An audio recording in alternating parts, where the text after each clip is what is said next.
place to stay or a reliable mode of transportation. They may fear falling into financial insecurity or poverty, and they worry about the well being of children or even their pets.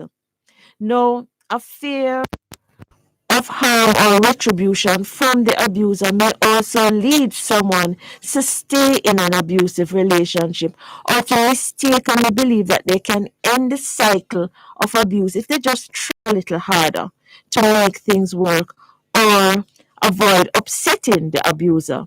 Now, the abuser can also self-harm or suicide. That is a form of control prevent someone being abused from leaving the relationship. Now, this is for if you are in an abusive relationship and you need help. I'm going to give you some numbers. The first one is 119. If you are in immediate danger, that is a police number. There are other numbers to call: 876 927 7681 to 2. There is a 24-hour hotline for women who need to use the government of Jamaica domestic violence shelter. The numbers are 876 553 0372, 876 929 2997. Now, while it can be emotionally challenging to leave an abusive relationship, getting support is the first step towards healing and freeing yourself from abuse.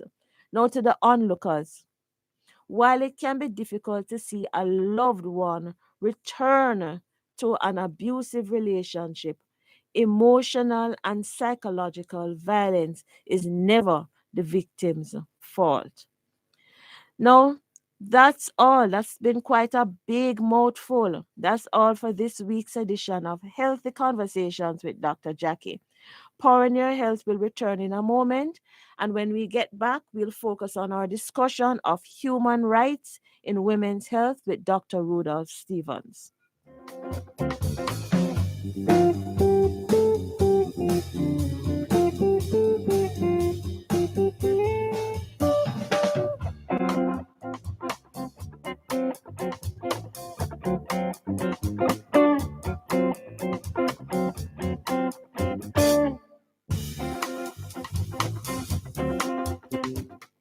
You're listening to Power 106 FM. The time is now 8:15. Tune in every Thursday at 11:30 a.m. to midday for your Legal Corner with Dahlia Walker Huntington during Power Talk on Power 106 FM. You can call our numbers 876-922-4112-5. The text and WhatsApp line is 876-279-8598. You can also send an email at yourlegalcorner106@gmail.com. Join Your Legal Corner for all matters in relation to immigration to the United States. Here, Dahlia offer great legal advice on your immigration queries and concerns. Learn about the filing process, how to file, and how to prepare for the move. That's Your Legal Corner, 11:30 to midday, every Thursday, right here on Power 106 FM.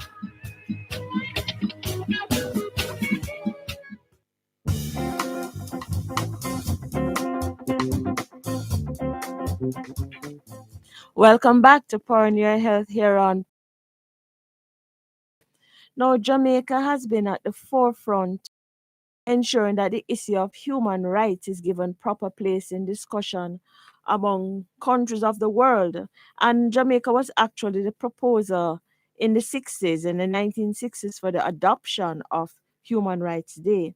Today, we return the spotlight on one aspect of human rights, and that is as it relates to the health of women.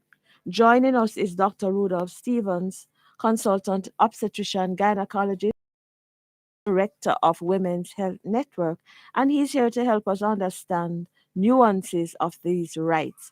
Good evening, Dr. Stevens. Good evening, Dr. Campbell. Thank you Well, very much for inviting me. you're most welcome.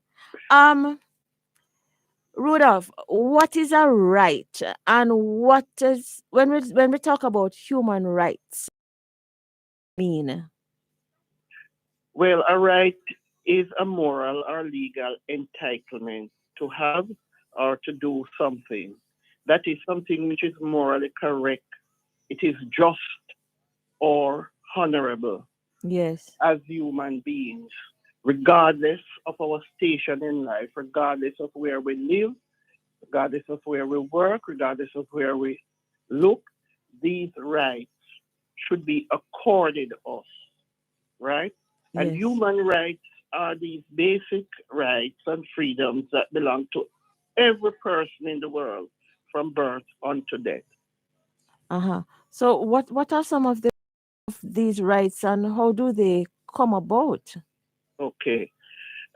These rights come about because the United Nations, through its constitution, conventions, and declarations, form a body of international work, um, can be um, deemed as the human rights law.